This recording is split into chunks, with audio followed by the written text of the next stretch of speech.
Hello everyone, Trophy Wine Hunter. Welcome back to my YouTube channel. Today I'm doing a review of the Silver Heights 2018 Emma's Reserve. This is their flagship wine, Emma's Reserve. I was given this bottle by a friend and he wanted me to taste it, and so I got a chance to taste it with some knowledgeable wine drinkers, and that was really fun.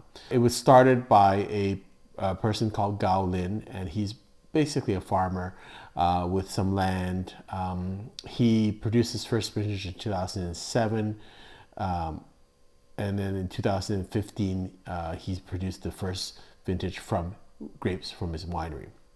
And the story is basically he was a farmer, and he had his daughter Emma go to I think it was France to study Bordeaux wines.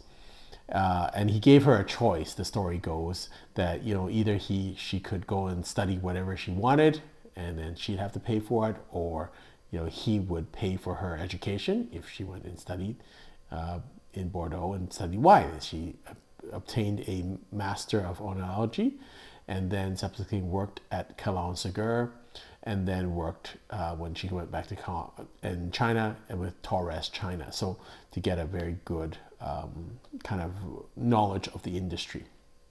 She subsequently married a winemaker, I believe, in France, and had a child, and then they went back to China afterwards to kind of create this winery. The winery is located in Ningxia, which is in northwestern China. That's a very mountainous region, and many wineries are there. The soil there is gravel, sand, and clay. It's very dry. There's lots of sun, but there's really harsh winters, and so they actually have to bury their vines in the earth to protect them from the harsh, freezing winters. But I believe many of the good wines in China are produced in this Ningxia region. They produce about 2,000 bottles of this wine each year. It's aged 100% in new French oak, and it's 100% Cabernet Sauvignon. So very different. You'd expect some type of blending, but it's mostly Cabernet Sauvignon. But I think they do have some local Cabernet grapes in this. This open now. We had this with cheeses, and when it first came out of the bottle, it didn't actually taste and smell a lot like what I would say is prototypical Cabernet Sauvignon. It's a little bit different in terms of the stylistically. On first aroma or smell of this wine, it was very, very oaky, and that's probably because of this, 100% new French oak barrels in 24 months. It's calmed down a little bit, but it didn't have a lot of body in the wine, so kind of surprising. Almost, we were drinking with a number of knowledgeable drinkers, almost tasted like a Grenache or maybe a Americanized Pinot, that type of kind of body. And so it was kind of a little bit, it was very interesting. Still well-made wine. We all kind of thought that it probably is not drinking very well right now. It doesn't really need to decant very much, and probably will drink nicely for the short term. I'm not sure if it's got long-term ageability, but let's try it today and see if we have a different viewpoint of it.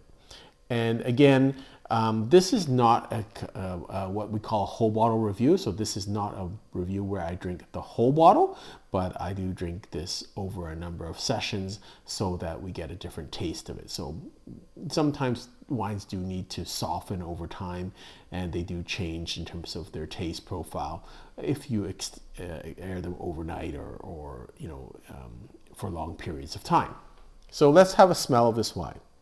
On the smell, it definitely does not smell like a Cabernet Sauvignon wine to me. It's like a French Cabernet Sauvignon or American Cabernet Sauvignon. So it's got some floral components to this on the nose, and a little bit of acidity. I want to say like goji berries. It's got some dark plums, some oak, but quite on the smell, almost a little bit sweet flowers and acidic. I want to say like almost sweet yellow flowers or white flowers, and then some acidity. to this, but not what I would characterize as a prototypical Cabernet Sauvignon smell, like not mint leaves, not herbs, not black plums, not really, like much lighter in terms of the aroma to this. And again, more towards almost like a French Grenache based wine, or maybe a Pinot, a New World modern, New World Pinot in terms of the smell. On the taste, I would say I do see a heavy oak influence to it. But again, I think it's medium bodied, light to medium body. The aftertaste has lots of licorice and almost gravelly elements to it. You get some mulberry and blueberry on the taste profile, but the initial fruit profile is quite light. So it's kind of light to medium body and doesn't have a lot of mid palate, in my opinion. So it's really quite unique in terms of the style of the wine. It's the aftertaste that's very prevalent. It's not the upfront taste. The upfront fruit is quite soft, quite delicate, and then even the mid palate is quite soft, understated, and then the aftertaste is much heavier, like a charcoaly licorice type of aftertaste to it, with a little bit of brambleberries and some earthiness to it. So it is definitely stylistically different than what you expect from a US or a French Cabernet wine. I'm gonna just be honest and just say it's not really to my taste profile. Now, the people that I drunk it with, who are all very knowledgeable wine people, all thought it was a very well-made wine and very elegant. They all agreed it didn't smell and taste like Cabernet Sauvignon, but if you're not big on this and you're just saying, well, is it a good wine, then they all quite enjoyed it. I'm going to tell you it's not really my cup of tea. It is a flagship wine, so for me, perhaps this would not be the right price for this wine. So it's an interesting wine. I'd say, it's interesting to try.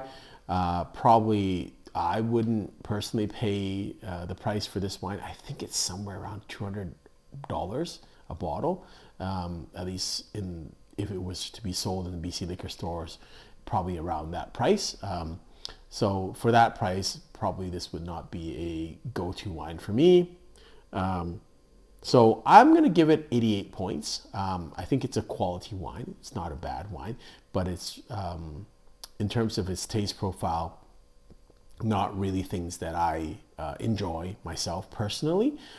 It's a little bit light for me in terms of the mid palate and the body. And the aftertaste contains some licorice, which is not my favorite thing. And I'm more used to wines where you have fruit, you're fruit forward, and then an aftertaste, not a very kind of light wine that kind of goes up on you in terms of the taste profile at the end. So yeah, it's just an interesting wine to taste, and I'm interested in other people's views of this if they disagree with me. Hope you've enjoyed this video. Until next time, happy drinking.